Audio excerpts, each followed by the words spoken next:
สัมพุทธัสสะนะโมตัสสะภะคะวะโตอะระหะโตสัมมาสัมพุทธัสสะนะโมตัสสะภะคะวะโตอะระหะโตสัมมา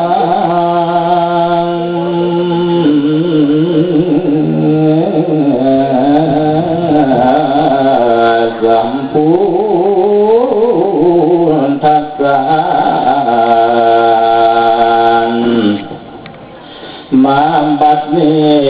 อภิวันทนาน้อมจอมเมธีบูชา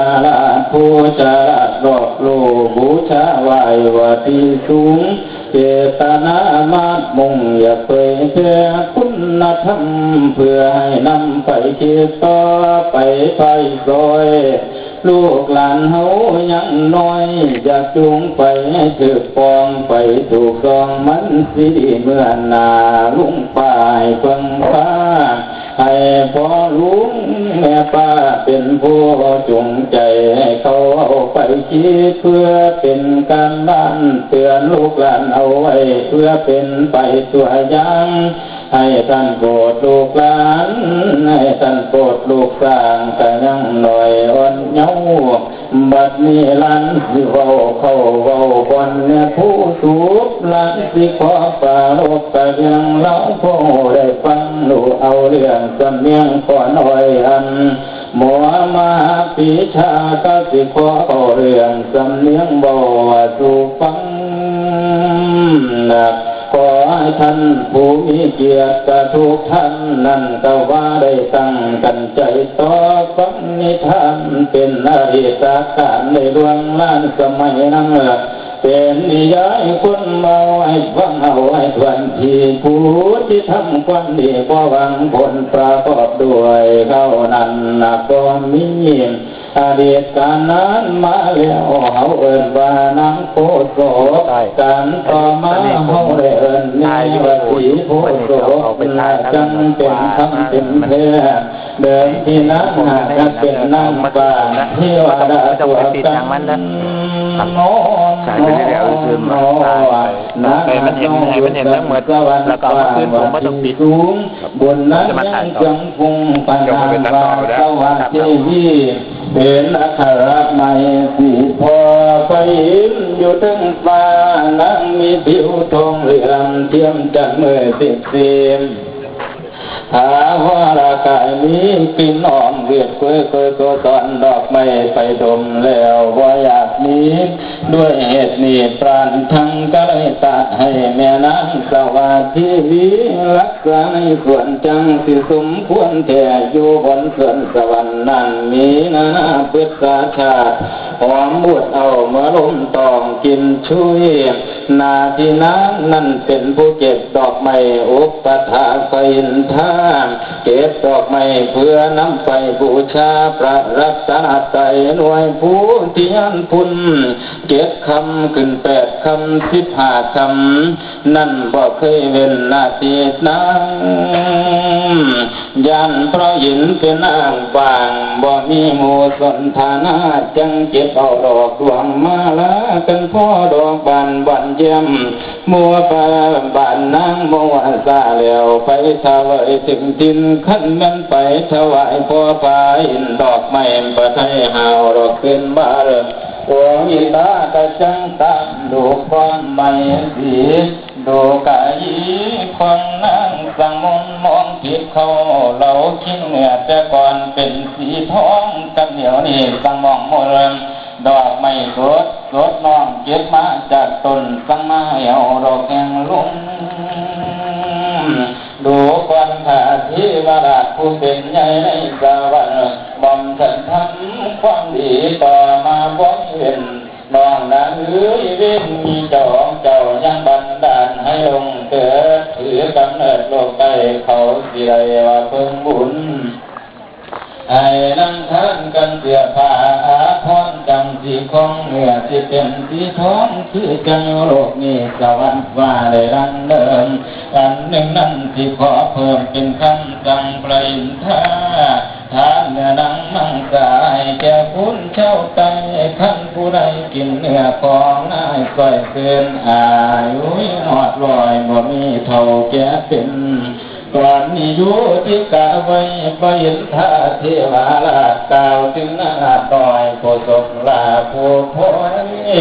ทุนละองค์อินทรเก่าขึ้นส่วนควงเก็บเอาได้ทั้งเก็บทั้งเหตุเก็บเอาดอกมุ้งตาดินใจอ่อนแก่หน่อย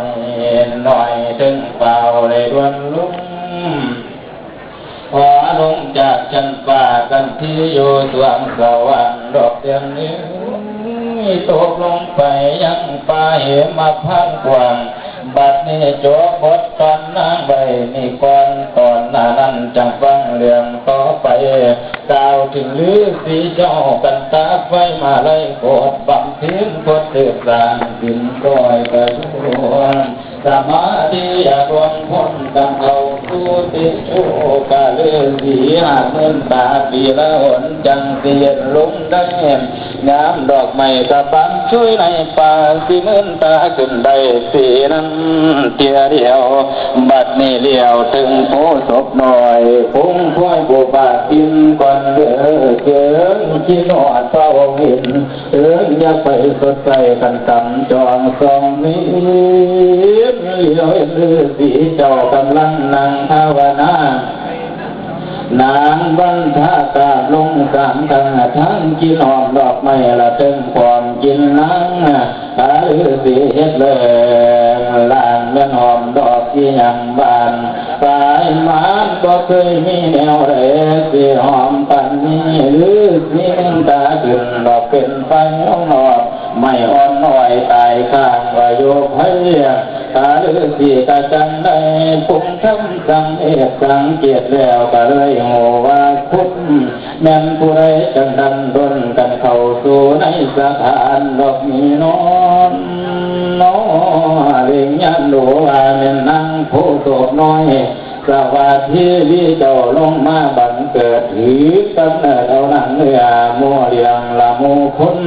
หรือสีเจ้าก็เลยบายเอาน้ำแต้วน้ำเต้าแก้วที่บนสามล้อกายของนั้นจังเปื่อนเกินชีพเป็นกอห่วงของนางกะสีทองว่าเงินคนพ่อดีเป็นห่วงเขาทัญญาเม็ดในวัดหลอดใจ8 นิ้วเงาได้พอสอน16 นิ้วทางเงาบ่ได้ลืมบ้านแม่นั่งสิเปิดเป็นคนเกินดอกดังเดิมบัดนี้ฤาษีเจ้าที่ท่านไม่ประคาถาหวยมนต์ย้ำเป้าไปสักครั้งน้ำเลื่อยเพื่อเป็นคนมาอีกคมกับฝ่ายฤาษีเจ้าเทียสอนหลานสิมาขอร้องตนพอพระฤาษีหมอบกายนะให้แก่คนเช่าไตเอาไปเลี้ยงชีวิตถูกเกียปาตะพิกันไปอาศัยขาผู้เดียว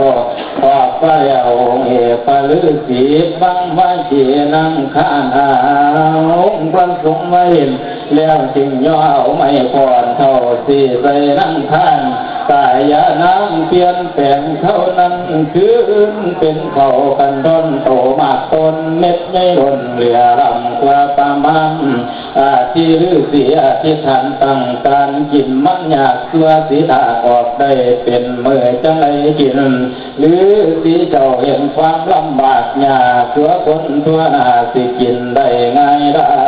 พระฤาษีก็จะยกไม่เท่าตั้งต่ออธิษฐานนอกใหญ่บุญสมภารมีจริงดอกตัวนั้นเข้านี่สีลงเข้าที่เดียวแตกลายไฟแต่กระจายบินออกได้ลายร่นลังลาม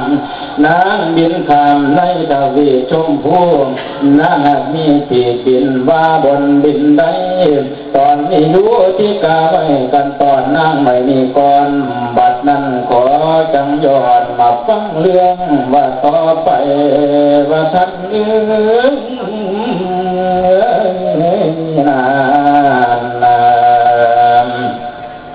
เอาบัดนี้ก้าวถึงแม่ย่ายหมายผู้เล่าตายนี้จากทุกอย่างให้บ่มีไม่เสียฉาง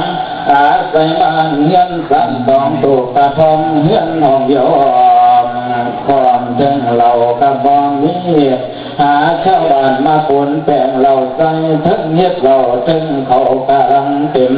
บินมาเขาไหลหลานหล่นขี้ถึงท้องไหลทองเขาเต็มเราอังเฮือนย้ายเมียหมายปล่อยดาทั้งปีจ๋าคำเขียงแสงน้ำจึงให้เสียงดังอันสาพันจะได้ขึ้นหอดผีหอดห้าจรขึ้นล่อนจนทั้งก่อนกะไรตีบัดนี้ก้าวถึงผู้ดบหน่อยผู้วังดีจะเสียงโลกจิตต่อตั้งประสงค์ไว้แต่บัดนั้นในเรื่องโลกมาหลายกับบ่ท่านมีคนหลงโลบุญปันนี้อาวิชาคุมบังตานังนาดคิดโกรธเขียนย้ายเท่าไรตีคัดมันขึ้นอยู่นี่เขาถึงนาจากสีเราบินโอเช้าเข้าส่วนกันบินหนีกะพอยังพ่อหน่อยไปอยู่ร้อยเขาขันสี่ขันพ้นสามอ้อยยอดปลอดหมูปุ้นกันอ้อยกลอยบ่มีกำหนดถึงใจมีวิมานกว้างประชินที่ศีรษะปัญญาพุทธราชเป็นผู้เป่ารักษาพี่น้องเอ้ยผู้ที่นั่งอยู่นี่นั่นนาเช้าเพื่อห้องสองห้องล้อหมดเบิ่งก่อนหน้าขาดหนึ่งบ่ตาเลี้ยงเงินบ่ย้ายขันอยู่ว่าพ่อแห้งก็บ่เธอทิ้งไข่เบาถึงคุณสมัยหันมาฟังเรื่องต่อสิขอจอกันพ่อเขาละนิทานก้าวถึงคุณชาวบ้านบ่มีเขากินกับพรเป็นดินตายหัวเขากินข้าวบัดนี้ห่อนถึงดวงสวรรค์ฟ้าไปยินท้ายตัดกองผู้กองว่าคนนั้นก็บ่ดีแต่ผู้มีใจเดียวคนเดียวในโลกป่าตัวเดียวเบิดทับของย้ายเท่าผู้เดียวบัดนี้ขอยกเกี่ยวไปถึงแม่ผู้ศพเชิญว่าคุณท้องอ่านก้าวจาสีรวยหันมาฟังตอนนี้โยติการไว้นี่ก่อนขอพักผ่อนไว้แต่เพียงสำเนีปิชาหน่อยที่ไว้รู้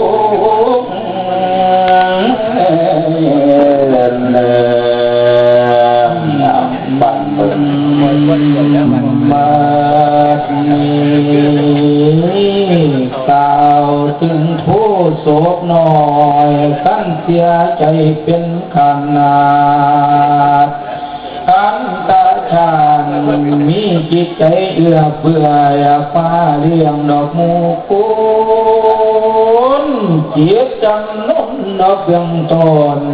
อยากเลี้ยงหูสัพพสัตว์คนเลยคุณบ่มีคุณจงรักดอกตอนั้นพ่อหน่อยทั้งน้ำปีดอกน้ำก้อยดอกเสียงแขนเอื่นดาผู้บริเหตุนา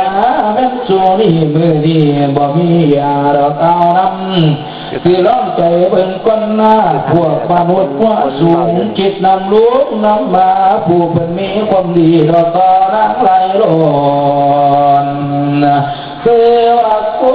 คนนี้ดอกมีดีก็หายากปลาตัวเดียวนับกับของ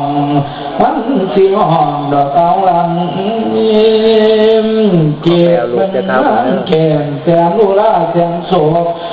ดังตัวดอกกี่หายไก่หน้าดอกมูคนถึงจังได้ทางที่เดินดันดนดอกไปย้อยมันไก่เขาว่าได้คิดว่าพอนั้นก็น้อยไปอยู่ไรเขาขันสมันจามลอยยอดบนคุ้นกอดอ้อยจอยที่ใครริบอยู่กระสมแขนมอมปรังให้มันเป็นร่างวังพวงมนุษย์ว่าสูงมวยมันหลุดตายดอกว่าใจดอกร้องเมแต่ผู้ใดขันแน่ผู้ใดน้อสิได้เจ้าไปได้น้อสิได้นั่งเจ้าเขาพอมีอยู่เล่าสั่นแล้วดอกว่าตายผู้พ้นดีนั่งสิขอยกไปกะยับเมื่ออุจกันหรือทุกคนที่ดีคนเดียวก็เจ้ากันนั่นแทนยังมีโกท่าจิ้วตันใจนั่นบ่ขาดมันจังได้จูบ่ได้ก็ย้ำคำคืนพากันบินแล้วเข้าสู่ขั้นตอนดังหัดย้ำคนนอนสิลงบินบนฟ้า ว่าจะไปถึงห้องเขาเสียท้อง300ยอดจึงกระจอดพระจางดอกกันนั่นดอกตอบมามีปัญญาและมีปัญญาพุทธเขาเราสิ่งที่มีมันมาก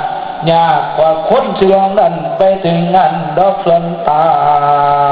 ยนะนอกจากนั้นผงหมู่ประชาชนผู้ที่นอรักคนตายเราจูล้อตั้งใจปันใดเด้จังที่เห็นผลนาสัตตาเราตุงทานผู้ที่ไหลกาทานดอกตังคาดอกใดหนีแม่กะไว้ดอกจังที่ผู้ที่ตีนั้นได้ดาฟังละเด้อดอกพี่น้องดอกก่อนน้ำสีต่อก่อนบัดเนี้ยเด้อนอนเด้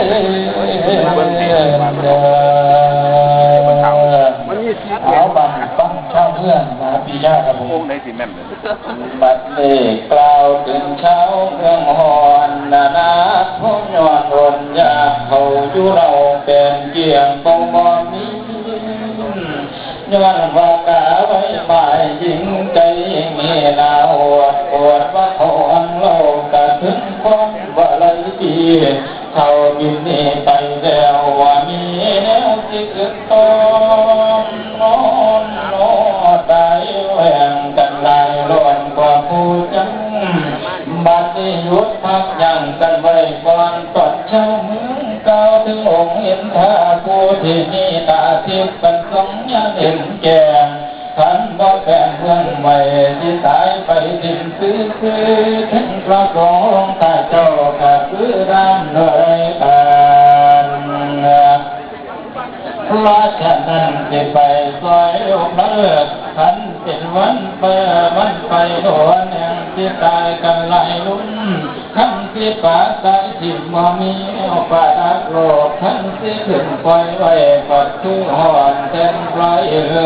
แล้วจึงตัดสังใส่มาตุลีให้ลงไปยืดไหลที่ยืดไหลยืดไหลยืดไหลยืดไหลยืดไหลยืดไหลพากันออกเขาปฏิวัติเขาได้ไม่ฉากเลยมาตุลีคงกลางฟ้าไปท่าที่ว่าไทยแต่นั่งไปวันรู้เร็วมันก็ตัวไปจำสะพังหลวงกว้างไทยเพื่อเด็กสักใหญ่น้อยประชุมความฟังกันถึงสักโลกสักดานสักโลได้อาศัยไปเชื่อเขาถึงเขา300 ยอดมีน้ำไหลพดเกี่ยวกลมเลื่อนประปานวัดทั้งหลายพร้อมกันป่าเก้าตานเห็นตั้งแต่ป่าทองไหวตามคงทาราชราศีพมพมจนว่ามีคนเขาเอิ่นคณะน้ำป่าชาลาดแต่อาขาดบ่ได้บ่เห็นพร้อมพวกไหลป่าต้องไว้กะใส่ไปตามนาทีพอรู้ไว้ตอนนี้สิเรื่องว่าต่อไปเดือย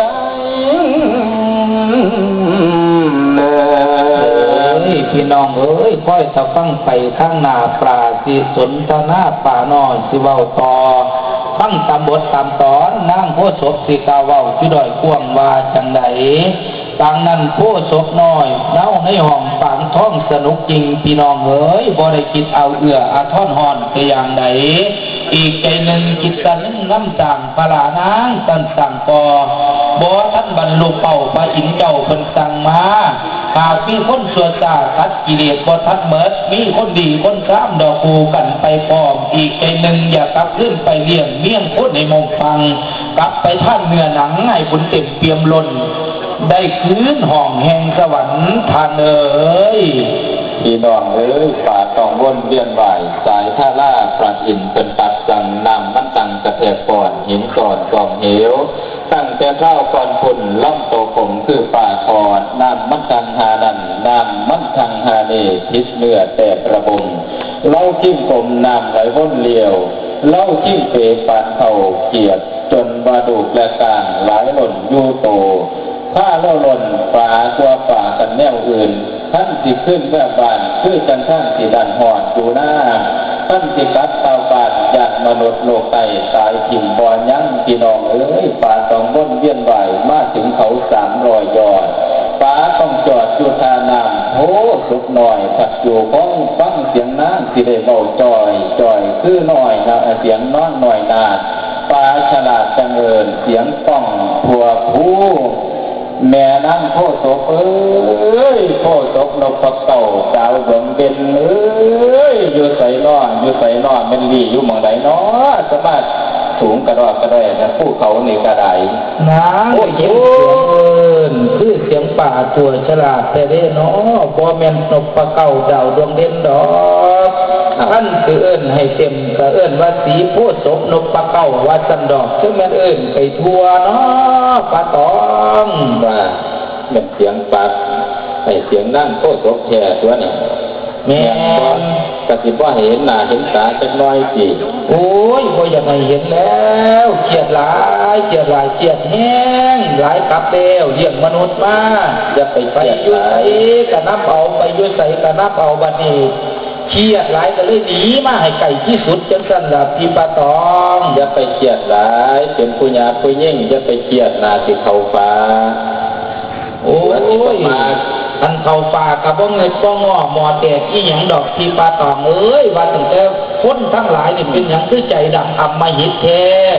มาตึ้งขาตึ้งตีมาตึ้งดาตึ้งก้อยจรกินขึ้นตึ้งเอาค้อนไล่ตีหลวงก็ฤาษีเพิ่นให้กระหม่อมฉันลงมาเกิดเป็นมันอาจเป็นเขาเลี้ยงชีพของมนุษย์แล้วเป็นหยังคือบ่พอใจอ้าวมันต้องเบาจังซั่นแท้อันละผู้ใดมันผู้ใดตีผู้ใดฆ่าแม่กะไว้แม่ใหม่นั่นล่ะนักว่าไว้แม่ใหม่นั่นล่ะเว้าให้มันงามมันม่วนป่าตองเอ้ยตั้งแต่เข้าก่อนกี่ลำชิ่งเจ้าช่วยร่วมโตเป็นตะกอดเด้เนาะบัดเดี๋ยวนี้มาซื้อเขาเขียบแม่ยังก็มาเกิดหนังซื้อเกิดหนังพอยังมั่งเล่าหอยยุป่าเถอะเนาะไม่เห็นกี่ผ้าเดี๋ยวเนี่ยตะกี้มัดเป็นตะกอดเถอะกี่ปลาตองตะกี้เขาก็ว่าไอ้ปลาตองนี่ก็ลอกกระมูหลังในบรรดาสัตว์สาอยู่ในน้ำกระไดแม่ผู้สมเอ้ยมองแต่ผู้อื่นหลายเจ้าทุกที่กินตั้งแต่ปลาทะเลเหลียวเบิ่งของเจ้าเป๋เหลียวห้อยสั่งเข่าเมื่อกี้เม็ดของเจ้าเล่าชิ่งพอบอกตนนอของเจ้าคือคนจิ้มขึ้นพ่อโคตรตีนอดตัวจะว่าอย่างกันแต่ขอบอกที่อย่างมาเป็นปลาชั้นเถิดจะเด็ดทีเนี่ยเราที่ปลาตองเจ้าอย่างมาเว้ากับคอยแม่เนี่ยหิมหยังเจ้าเว้าให้มันเป็นปัญหาที่หิมหยังกระถามพี่น้องเพื่อนน้องสองห้องหิมยี่หยังเสด็จทีเว้าให้น้องผู้ศพฟังในเสียงเจ้าจะสิไปคิดเลิกอันหิมเกียรของเจ้าน่ะดีอันนออันนี้มันบ่เป็นนออื่นดอกมันก็นอของนั่งนั่นล่ะหูไปนอหยังโอ้นอเขานอก้านี่ว่าตีก็ว่าว่าจังสั่นในแม่โอ้ยนอเกียรตั้งว่าจังสีในแม่นอแต่ว่ายิ้มว่าดิแม่ยิ้มขึ้นพอปวดตีนว่าดิแม่โอ้เว้าอีหยังก็ได้จังว่าจะอายบ้านอายเมืองอำเภอหนองสองห้องท่านนายอำเภอกะมาโอ้มีเกียรติทุกท่านคนเพิ่นกะมาเว้าให้มันสมเป็นศักดิ์ศรีนะแม่เนาะเอาผู้อยู่นี่เพิ่นก็มักหิ้มใหญ่ทุกคนนั่นล่ะสมของกระเจ้าก็มาอย่าเว้าหลายทีอายเพิ่นถ้าท่านถามสิเดี๋ยวนี้ว่าถามสิว่าเอาเดี๋ยวนี้น่ะแม่นทีมาอีหยังเจ้ามีการฮอดอีหยังเนาะจังดันฮอดจิตประสงค์อยากได้อันใดแท้จังดวนมาพี่ปาตองเว้าให้น้องฟังเบิ่งมีแนวใดเป็นการฮ้อนหัวลั่นแย่แนวใดดอกว่าติเอาล่ะดูก่อนนั่งโคศกตกเก่าเอ้ยผู้เจ้าผิวงามเหลี่ยมอารามเจ้าเว้าว่าหัวยามหอมกุ้มหากว่าผู้ตัวผู้เดี๋ยวนี้เมืองคนพุ่นคิดถึงนั่งหน่อยนาดแต่หักมาบ่ได้ตายแล้วกระส่วนหลายจังทราบว่าพระโพธิ์ศพเจ้าหนีมาบ่บอกข่าวกันแล้วเจ้าเมืองตายนาหอนเอื้อหักเอื้อเข่าหักเราตายหอดหลวงพ่อมหาภาคคนด้วยนะเจ้าโหก็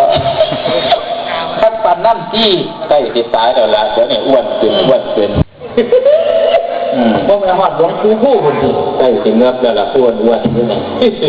อ้าว ทำเบาเด่นเนาะเสด็จพี่เนาะอยากมาเชิญวัดดีแม่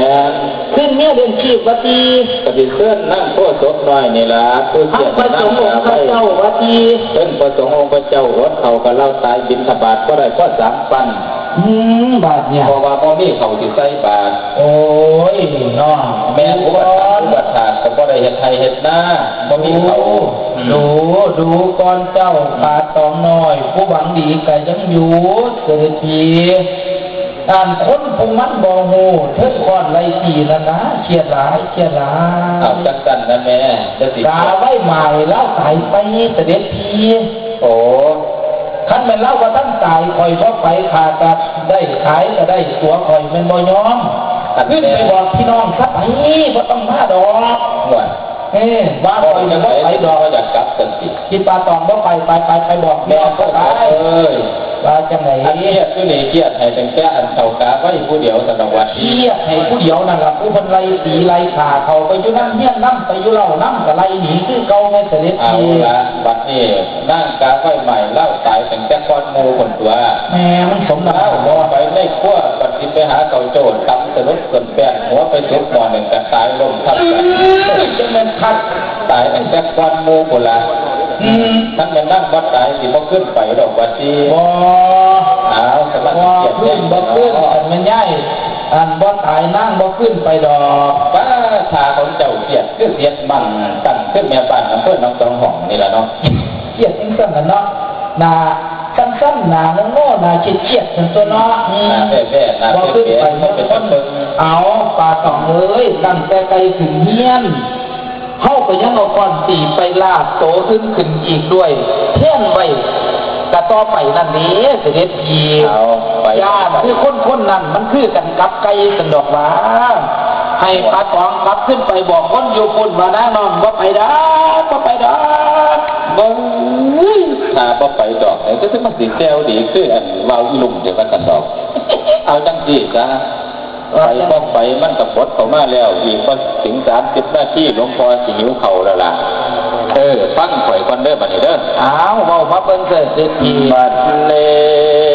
ปาต้องฟังคำเว้าของนางปฏิเสธของสมเทศหมู่คนอยู่บ้านสิเดียวหน้าเบิ่งแต่ดาวบัดนี้เจ้าเมืองท่าเดียวทางจนตาข้างกันหลายเที่ยแล้วตีน้อง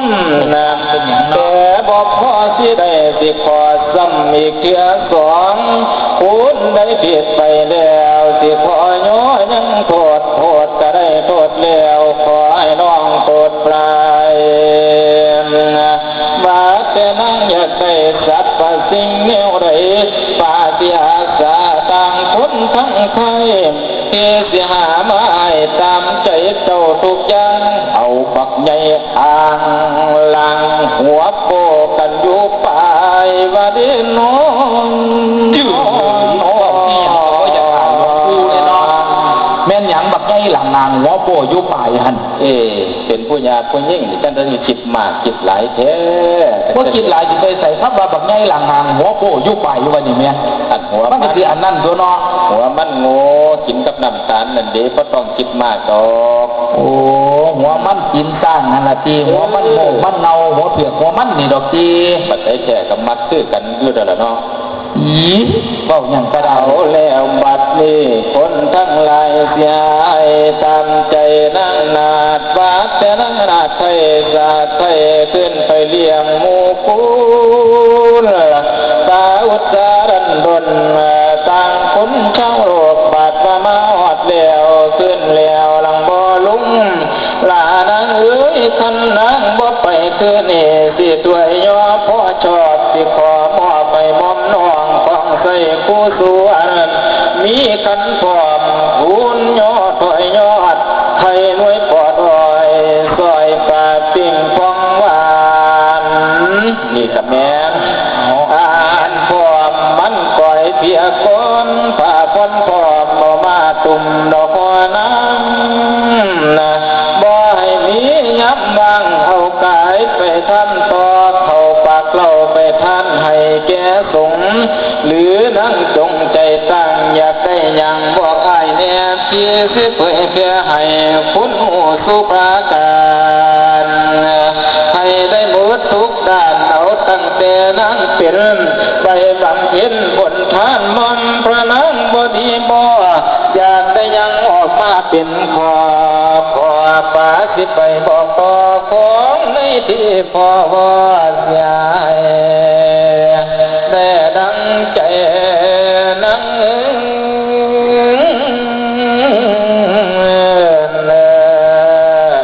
ลีละนั่งเอ้ยคนที่มาในนี่ขอวอนซอยป่าแน่เด้อพี่น้องเด้อหลายคนปากคนเบานั่งหน่อยสิเก่าขึ้นอยู่ดีผู้ข่าว่าอดใจรอบไปข้างหน้าเพราะท่านโดนนั่งติดเตาบัดนี้เฮายังมีงานอยู่ข้างหน้ามันสิค่อยทำจวนเนาะพี่น้องเนาะเอาบัดนี้เป็นจังไดก็สิบ่ไปสนอกติ